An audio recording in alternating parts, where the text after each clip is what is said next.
Hey, welcome back. This is Brian Kurtz with the Short Sale Show, the show where we talk about how you can avoid foreclosure, save your credit, and bring little to no money to closing.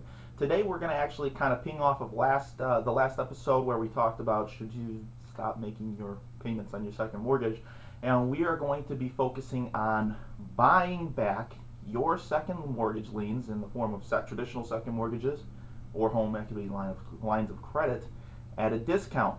Very aggressive, controversial topic, but it is actually gaining a lot of traction.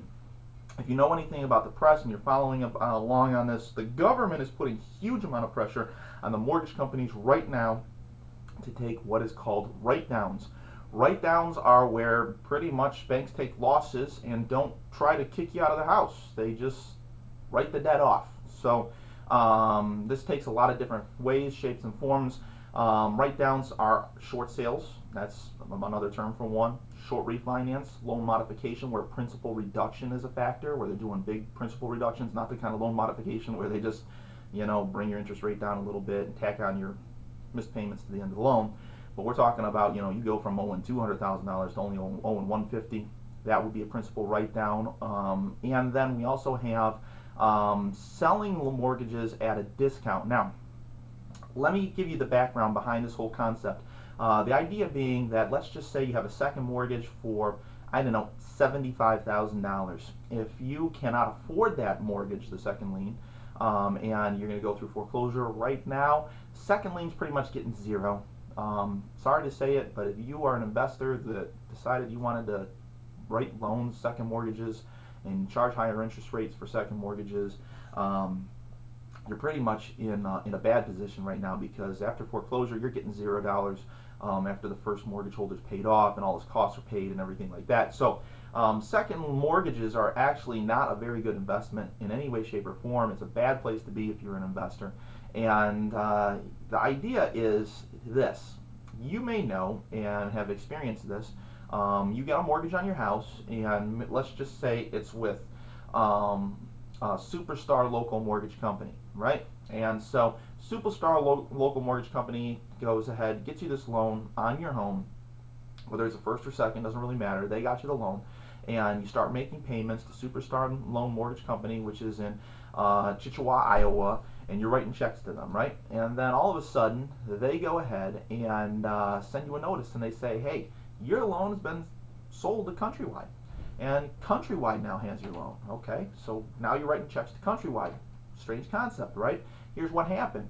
Superstar Loan Mortgage Company decided to sell your mortgage from their own portfolio to Countrywide. They made a little bit of money on the spread. How much, we don't know. Doesn't really matter. But Countrywide was looking to acquire some investment assets for whatever reason, and so the loan was sold to Countrywide. Now, Countrywide's looking for more of a long-term return. Obviously, you know that you buy a $100,000 house after 30 years on a fixed mortgage, you pay like $300,000 for it, 3 times what its cash value was when you bought it. So the mortgage company makes a lot of money over the long period of time. So if they leave some for the local mortgage company on the table when they buy it from them, not a big deal. But the point is that mortgages, your mortgage, the mortgage of homeowners in America, are being sold behind your back each and every single day, okay? So, and they're not always being sold at the face value. And this is what we talk about buying paper. Not really going to get in depth into this concept, but the idea is this. Your mortgage, the mortgage that you have on your house, is considered an investment to somebody. Somebody said, I got some extra money sitting around. I need to write a check so that money can earn me interest. I really don't want to take this, $75,000 and put it in a bank account at 4% interest. Hey, I read this book, I read this course, or they went to school, or whatever they did, and got this grand idea. We'll loan this $75,000 out in the form of a second mortgage, because we can get more interest on a second mortgage than a first mortgage, get some good returns, get our money back, and be making money, right? Awesome, great idea. Plan for retirement, plan for your kids. Well, things aren't going so well right now for second mortgage companies. Are getting wiped out en masse. And the fact of the matter is they can't sell their second mortgages on the secondary market anymore like they used to be able to do. So let's think about this. They used to be able to, like, you'd get a second mortgage with, like we said, Superstar Loan Mortgage Company, and they would sell it to anybody. City, Countrywide. Wells is one known for having lots of second mortgages, and they go ahead and do that. Well, a non-performing second mortgage pretty much has no value right now. They have pretty much 3 to 5 cents on the dollar. So if you had $100,000 second mortgage out there, they could only sell that now on the secondary market for anywhere from $3,000 to $5,000. Reason being is that's considered bad debt that is not going to get paid. Why would anybody buy a loan from you, Mr. Local Mortgage Company, if the homeowner's not making payments? Because as soon as the foreclosure goes down, the first mortgage company is probably not going to get all their money back. You're certainly not getting a penny. And so your $100,000 loan that you loaned out there really has no value. Crazy, right? So this leads us into the concept of buying back your own mortgage. Why? Because there are bad debt investors out there that are buying these mortgages at 3 and 5 cents on the dollar.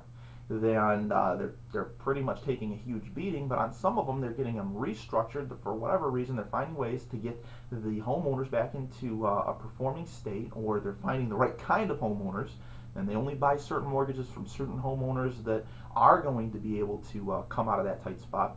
Well, we can't talk about note investing here, but the idea is that there are people buying these bad non-performing second notes. Well, think about this. If you had a $100,000 second mortgage and you could buy it back for $3,000 to $5,000, that would be a great thing, wouldn't it? I mean, think about that. If you could buy it back for $3,000 to $5,000, let's say you bought it at $5,000.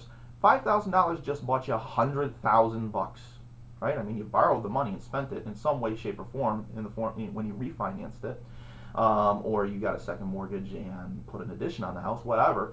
That was money that you already borrowed and spent, $100,000. Now, if that goes away for $5,000, you just bought $100,000 for $5,000. Great investment. How many times would you want to do that, right?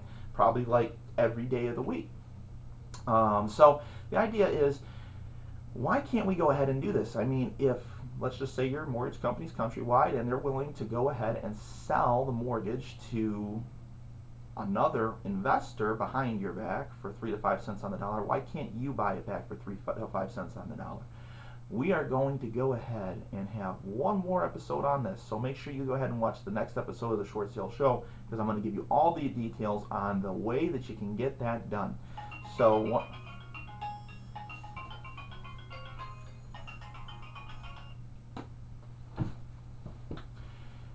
So keep an eye out for the next episode of the Short Sale Show. Again, if you think that the concepts presented here are informative, controversial, what have you, go ahead and leave that information in the comment section below if you're watching this from theshortsaleshow.com. Also, feel free to sign up for our priority notification email letter. So you're going to want to go ahead and look right up there. There should be a box if you're watching this from shortsaleshow.com where you can get priority email notifications when all the fresh new videos are available. And of course, if you want people out there to know about this concept, if you think that it has value to the public, go ahead, add that to any of the buttons below, the Twitter button, the propeller button, the stumble upon, the dig buttons. Share this page with the world so that they can find it as well, because I think that this information is pertinent for an awful lot of people. Right around between 2 and 4 million people are looking for solutions to their mortgage problems. Again, we'll be talking more about buying your own mortgage back at a discount in our next episode. This is Brian Kurtz. Thanks for watching the Short Sale Show.